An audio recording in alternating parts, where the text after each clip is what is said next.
They say your life is already written. But what if that isn't true? What if your future is just an empty page waiting for you to write it?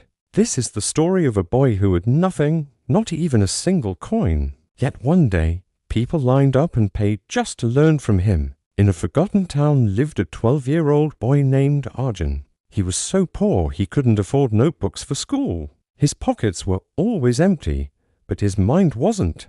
One afternoon, after everyone had gone home, Arjun stayed behind to clean the classroom for a few extra coins. That's when he found it, a thick notebook. No name, no writing, not a single word on any page, just completely, perfectly empty. Other kids would have torn it, doodled in it, or thrown it away. But Arjun picked it up like he had found gold. That night, instead of complaining about his life, he opened the first page and wrote one single sentence: "If no one writes my story, I will." Every night, under the dim glow of a flickering street light, Arjun wrote.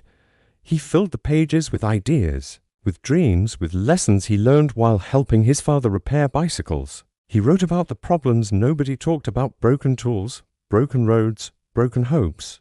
But every page had one thing in common. He always ended with a solution. He didn't realize it yet, but he wasn't just writing words. He was training his mind to solve problems, not just survive them. One day, a group of boys from his village saw his notebook and started laughing. "Look," one of them sneered, "the poor kid is writing in a book no one wants." Another one chimed in, "You think writing will feed your family? Stop dreaming.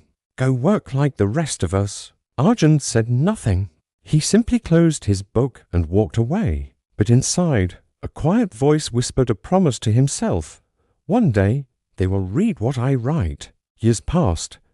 At 17, Arjun stood at a crossroads that many face.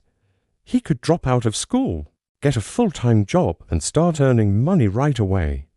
It was the practical choice, the one everyone expected. Or he could continue studying, chasing a distant dream while risking hunger and hardship.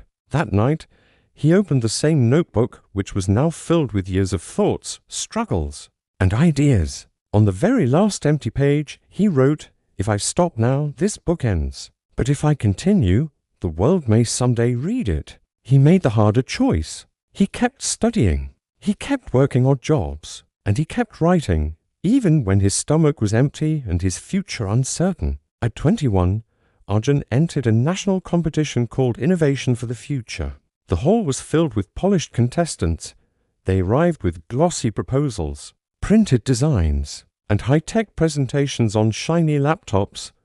Arjun walked in carrying just one thing, that same old, worn-out notebook, its pages now filled with ideas written in pencil. A judge, looking skeptical, asked, "Where is your project?" Arjun simply placed the notebook in the judge's hands and said, "You're holding it." The judge opened it. Inside were not just words, but 14 complete inventions. Each one was simple, low-cost, and brilliantly designed to fix real problems faced by people in poor villages. That day, Arjun didn't win third place. He didn't win second place. He won first place. And he won something even bigger, a full scholarship to a top university, a publishing contract for his book of ideas, and a line of investors ready to turn those pencil-drawn pages into real, life-changing products. The same boys who had once laughed at him now stood outside the event hall, telling anyone who would listen, "We knew him. He used to be just like us." Later, a reporter asked Arjun, "Where did you buy this amazing notebook? It looks old, almost priceless." Arjun smiled. "It was free," he said. "Someone threw it away. I just decided not to treat it like trash." Then he added, speaking slowly so no one could forget his words, "Most people treat their life the same way. They throw away their empty pages because they don't see what they could become. But an empty page is the most powerful thing in the world. It's a chance to write your own story." What's written in your book? Thank you for watching.